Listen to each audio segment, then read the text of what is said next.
Welcome back to Let's Talk Careers. I'm so excited to bring another incredible guest. Today we are meeting with Gayathrre, who is a construction project coordinator. She's going to be talking to us about her career journey, being younger, and how she made those choices.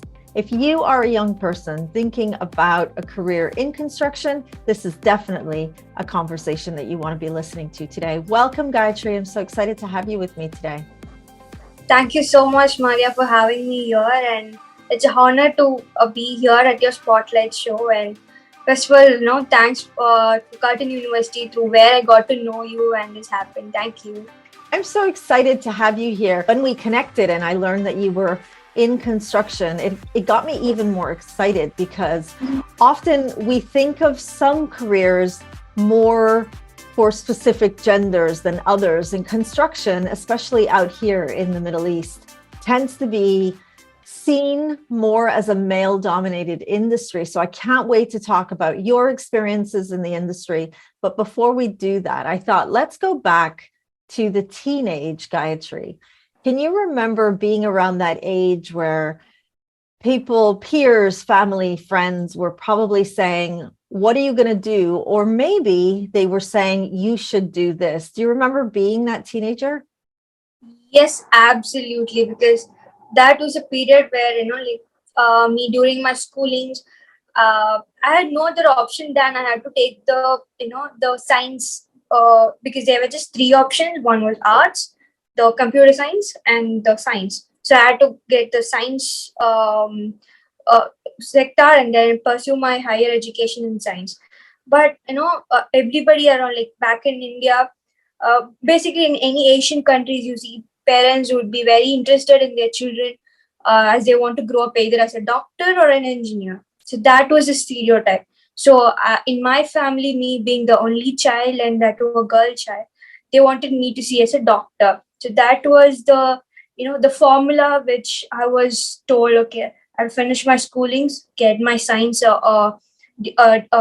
schoolings done, then join a medical school. That was the formula I was given with.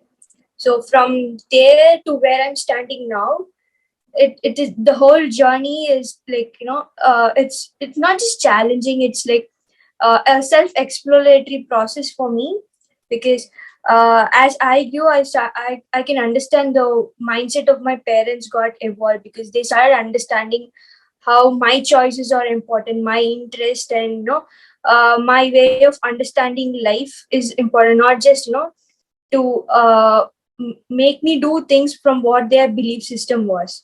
So that was not just my transformational journey, it was as a whole family, being from an ancient background, it was a togetherness, the family itself had a transmission. That was amazing. Yeah. I really appreciate you saying that, because when we look at the theory and research of how young people tend to make those career decisions, family and society influence always comes into that research. So from what you're just sharing, you're identifying that, yeah, that really was the case for you as well. So when you think back to those academic interests, I know that you liked photography and fine arts, but you also specifically stated that you liked construction business. That's a really, really specified field. Where in that journey did you start to understand that it wasn't just business, that it had to have something to do with construction? Yes. So I'll start from telling, after my schoolings, that where I was doing completely different, that I was in a science background. And then, as I was like very interested in arts, like I was a person who was very curious in art. Whatever in my schooling, any event that happens related to art, I used to top it. Like I used to nail those events. That was always with my parents. And when I, expressed my feeling that I want to join architecture, where my interest in arts and creativity aspect uh, of my interest would be appreciated in that specific educational, to get educated from architecture sector. They really understood it and they supported me. Okay, go ahead with your choice, we are really supportive. And they were glad that I took an architecture course. And through architecture, it is a 5 years degree back in India. And each year I think I got different dimensions of what my interests lie on, because as architecture, I got experience in photography, arts, creative aspects of how a building is designed, interior spaces, lot many aspects, not just about designing spaces. So that based on every year, I was trying to explore in different areas, because as architecture students we conduct a lot of events, and I was also involved into event management. I was organizing events, so I was part of everything. I just wanted to explore and get that opportunity of being in every part of my. I just don't want to when I'm completing my 5 years of architecture degree, I wanted to make sure that I don't want to miss any part that I haven't tried. So that was my mindset. So I made sure I tried every aspect of the college life, through either event organization or arts, any extracurricular activities that are coming with my academics. So that's when the fourth year was an internship, the 1 year of complete internship, where I was really excited. I was thinking, okay, architecture is my thing. And when I'm entering into internship where the practicality hits, see, like I understand what we learn in academics is totally different from what we practice. So that moment really hit me, and I understood, whatever I'm designing here in my academics or during my design projects, thesis, and everything are totally different from what I am here as a junior architect. So at that time, I was more involved into like the project management side of a architecture firm. So that experienced me like, okay, this gives me a lot of enthusiasm to get back to my internship daily. And people find me doing it with more cheer, with more enthusiasm than me sitting with just drafting and with just AutoCAD and things like that. So, and my senior architects, everybody started giving me works which are more related to project management and project coordination, knowing that I'm more excited about the work. And that's where I found this spark. Okay, why not me pursue a career, a full-fledged career in project management by pursuing a master's, to get into that field with proper accreditation was my interest. And that's how I'm here into project coordination after knowing lot many, exploring lot different types of my academic life. Yeah. What an incredible journey. And I like how you unwrapped it all for us. Now, let's go into the industry, that construction industry. Tell us what it's really like. And as a woman, what tips you have to those aspiring into the industry, whether they're male or female? First of all, I think, as you mentioned earlier, like construction is absolutely a male dominant industry, and still the percentage of uh, uh, women and men are yet to be balanced. There is a long way to uh, get that percentage balanced. So as we, especially me in my early careers, I want to make sure that I don't want to feel myself down or put myself down just because I belong to minority gender. So that was my mindset, because I was sure that whatever we take action in our early careers is really important, because that would design how our like let's say in our associate or senior level roles would really impact in. So having that mindset of not belonging to a minority gender is important in this industry. And second thing is like also about be ready to learn, like gain a lot of mentors in the industry, just not be inside your organization. Let it be a competitor or anybody. Through network building is really important here. I think it's important in every industry, especially here in construction and architecture. Network building is really important, and have a lot of mentors. That really helped me, because even from my architecture school and from my master's in the UK, like the professors, they were brilliant mentors. They give a lot of insights. Absolutely, it is up to us to filter those opinions and take what we want. But having a lot of mentors is really important here in the early careers, because I understood that my parents are from totally different background, and the exposure to what I am being exposed at this age is totally different. So absolutely, their value their perspective, their opinion matters. But at this time, mentors who walked along the similar pathways, and their opinion and their guidance is really important for anybody in this industry, especially for women. So I think that is something that I would really like to highlight here. And when did you know that you needed to get a mentor? Was it a suggestion by one of your superiors, one of your managers, or was it just you thinking, I think I need a little more and not another course? I think I need experience from someone who's done this before. I think I was not very specific that I need a mentor. In my case, it eventually happened because I used to interact a lot with the professors about how their career journey was and what are they up to and what are the next stage. Even they are like 60 plus and 70 plus age. They are very aspirant. What the next year in their career is about to bring for them. So that really inspired me to talk and get involved with the conversations of such experienced people.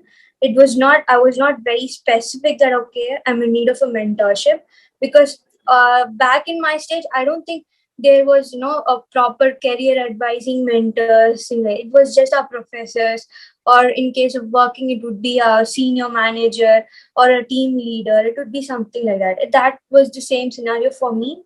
And also like as I was like I was doing my studies in the UK, and that was a period where I started mentoring students who are aspirant to do masters in the UK. Like I was mentoring students from the UK, from India.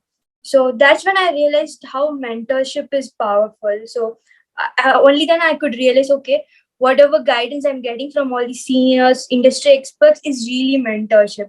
So that realization came when I started mentoring students who are really eager to know what abroad education is really about. So that was my realization. Yeah. So much learning done. I think Yeah. when you're working with a mentor, not only are Yes. they bringing their skill, but they're also bringing their vulnerabilities and talking to you Exactly. on a human level, right? And I think that's That's something that young people, especially starting in their careers, they tend to, or maybe I'm incorrect, tell me from your experience, they tend to look at the CEOs or the managing directors and think, how do I get there? But there's a whole journey to those levels. Would you say that when you started your career, that mentorship helped you to start to understand the emotional side of that journey as well?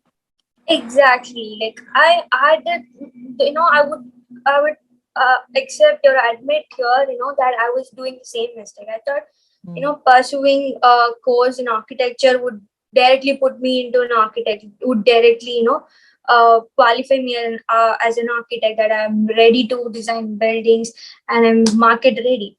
And doing a master's in construction project management is something that, I'm already a project manager, like I'm qualified 100% for the role. But actually, in reality, it wasn't. So that realization was really curated by these mentors, where they were trying to not just tell about the whole journey, but also the challenges they face. They were also as you mentioned, the whole journey, the gap between we imagining the dream role of being a CEO and the reality is huge. The bridge and its journey and its struggles, challenges comes all the way. Absolutely, the success part of it is fruitful, but again, the way the challenges are being held and how it has been tackled, either, of course, not every challenge would be easy to be rectified, right? There would be some ups and downs in our career journey. And when we hear all these stories from senior experts, industry experts, it really gives us a, a, a, a a pathway telling, okay, the next step would have so many risks. Let's name it A, B, and C. These are the possible risks. And if the risk A happens, the one would be the solution, or one would be a mitigation for the risk. So those idea of mitigating those risks, when we are in that walking through the journey through these conversation from these mentorship, was really helpful for me. So, this risk and its mitigation is something that I would suggest here. Yeah. Incredible. Let's merge now into the industry in a little more depth. What should a young person really be aware of? How is technology evolving in the work that you do in your industry? And what are some of the things that a young person should pay attention to, maybe upskill to make sure that they're ready for those future careers in construction?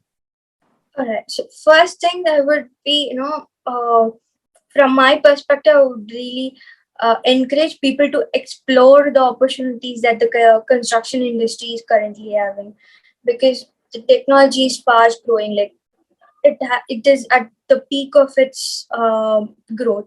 So making sure that we upskill in our technologies. Let's say whether it is through pursuing a certification in software or getting certified from a organization like lead, that would be, that would just help them to stand out of the crowd. That would help them, give a spotlight among the whole crowd who are with the same qualification. So that really helped me, because I was not just an architecture student. I was not just an, construction project management student. I was certified with BIM.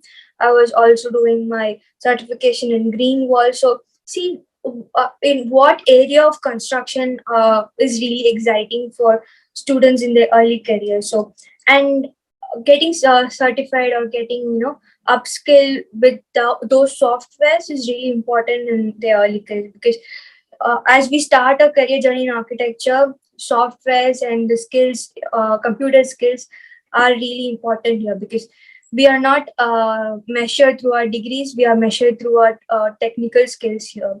So getting upskilled through softwares like Revit, Naviswork, or if it is even more digitalization like Rhinos softwares and things like that, it's highly recommended for students here.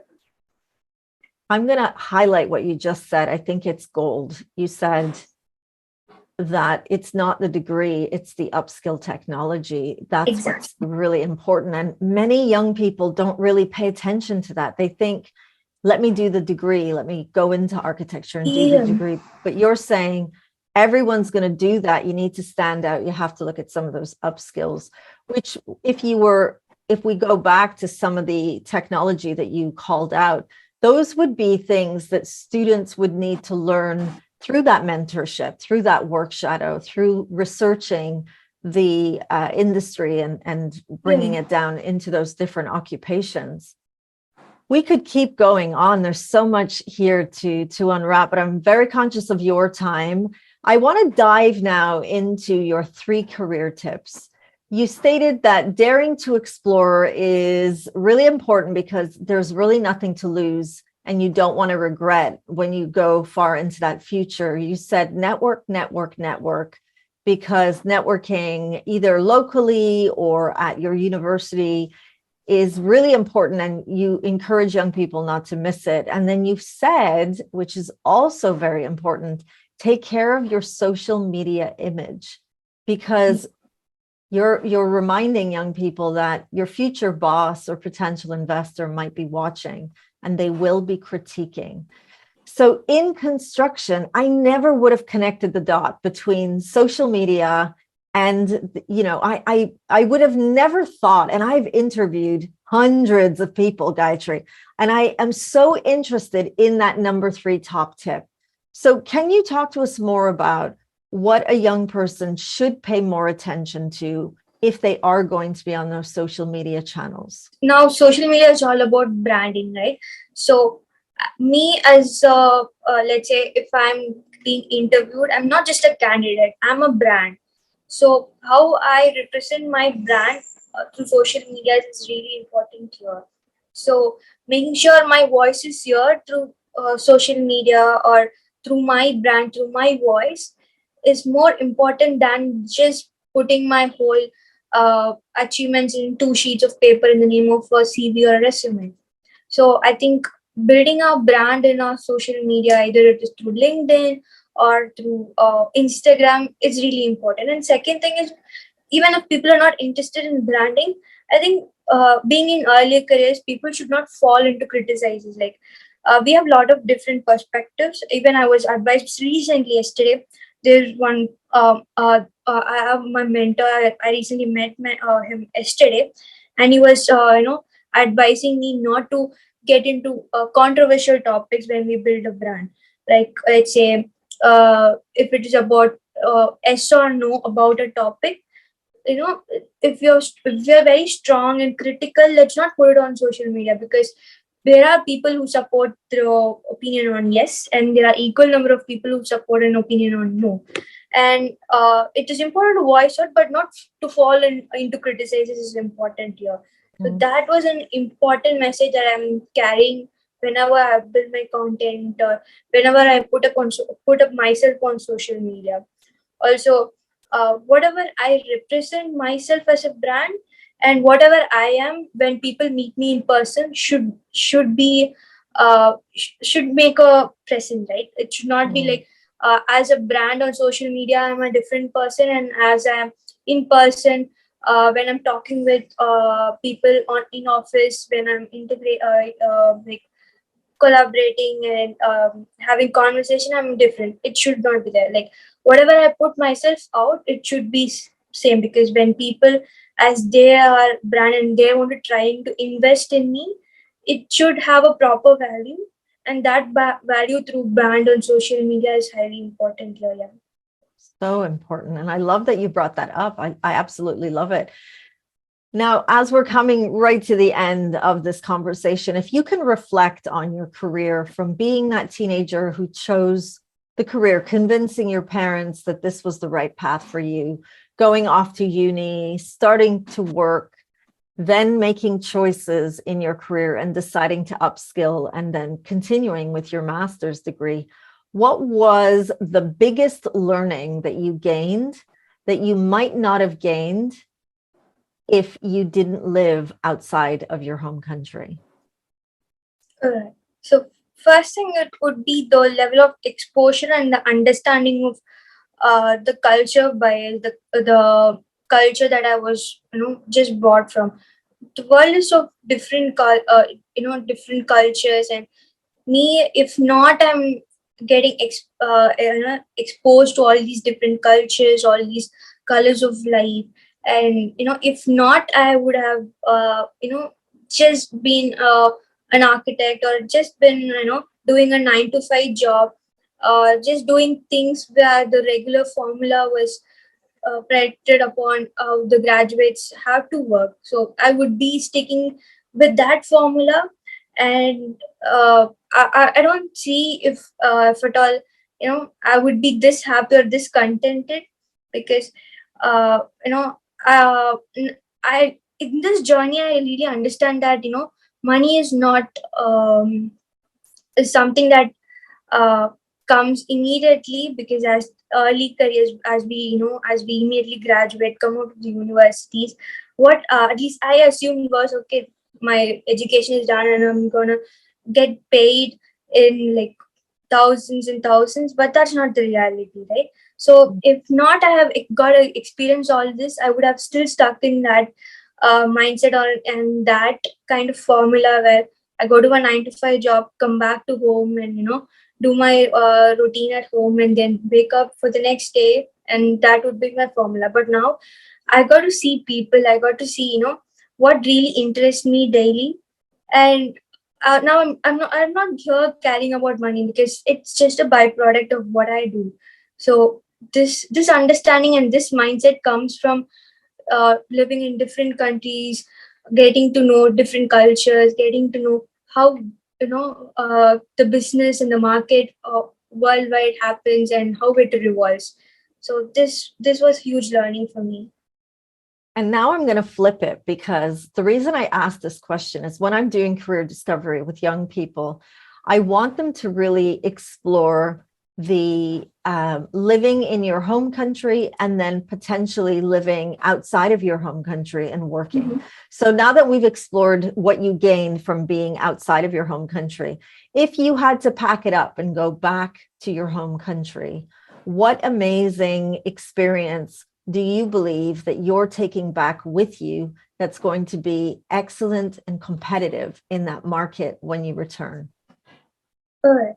So this is a very interesting perspective to talk about, after gaining all this exposure and after having to live this independent work life and gathering all this knowledge. If I'm going back to my home country, I'll make sure, the first thing is that, good side or the most pampering side is that I would be with my parents. I'm a spoiled, pampered child at home, so that would be something I would love to, get back to my home country, be with my parents. So that would be my first thing that pops in my mind. But other than that, yeah, having this mindset of not just being into a 9 to 5 job, not just being into doing things that was taught this would be the right formula to work on was is something that I would keep it aside, because now I'm getting to know what I'm capable of, what I'm really how this whole industry works, and at least not influence but make sure me and my surroundings to look at a wider perspective to what the opportunities are wider here, because now that everything is hybrid, everything is online, I still even location really doesn't matter at the moment, because even if I'm going back to my home country, it does not limit any of the capacity or any of my capability to what I'm working here. So the limiting belief would be stopped, and then me looking for more opportunities and to what I can do more online, and to what you know my capabilities are to explore more. It would be my choice. Yeah. Amazing, amazing, amazing. Thank you so much for spending time with us and talking to us about your journey. Your insights are absolutely, they're going to be so resourceful for a young person, for a teacher, for a parent, helping their children.